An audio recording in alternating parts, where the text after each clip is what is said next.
ஆச்சி மசாலா. எந்த சமையலும் ருசி தேடும் ரகசியம். 20 ரூபாய். ரொம்ப டயர்டா இருக்கு. இயற்கையான டேட்ஸ், பாதாம், பிஸ்தா, கேஷு அண்ட் ஹனி கொண்டு தயாரிக்கப்பட்ட லயன் டேட் நட் பைட்ஸ்.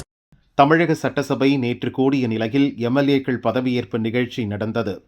தற்காலிக சபாநாயகர் கருப்பையா அனைவருக்கும் பதவி பிரமாணம் செய்து வைத்தார். புதிய சபாநாயகர், துணை சபாநாயகரை தேர்வு செய்வதற்கான நடைமுறைகள் நேற்றே துவங்கியது.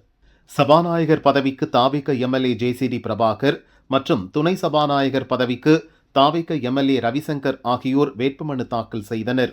இந்த இரு பதவிக்கும் வேறு யாரும் போட்டியிட முன்வரவில்லை. இவர்களை எதிர்த்து யாரும் வேட்புமனு தாக்கல் செய்யாததால் இருவரும் போட்டியின்றி வெற்றி பெற்றனர்.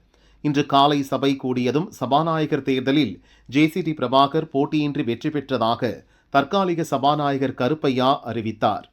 இதையடுத்து அவை முன்னவர் செங்கோட்டையன், எதிர்க்கட்சித் தலைவர் உதயநிதி ஆகியோர் ஜேசிடி பிரபாகரை கரம் பிடித்து அழைத்துச் சென்று சபாநாயகர் இருக்கையில் அமர வைத்தனர். அதேபோல் துணை சபாநாயகராக ரவிசங்கர் போட்டியின்றி தேர்வானதாக அறிவிக்கப்பட்டது. இதன் மூலம் சட்டசபை சபாநாயகர், துணை சபாநாயகர் தேர்தலில் தாவேக வேட்பாளர்கள் போட்டியின்றி வெற்றி பெற்றனர்.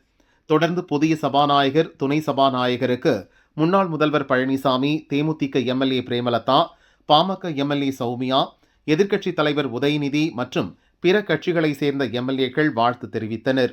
இறுதியாக முதல்வர் விஜய் புதிய சபாநாயகர், துணை சபாநாயகருக்கு வாழ்த்து தெரிவித்தார். முதல்வர் மற்றும் எம்எல்ஏக்களுக்கு சபாநாயகர் நன்றி கூறினார்.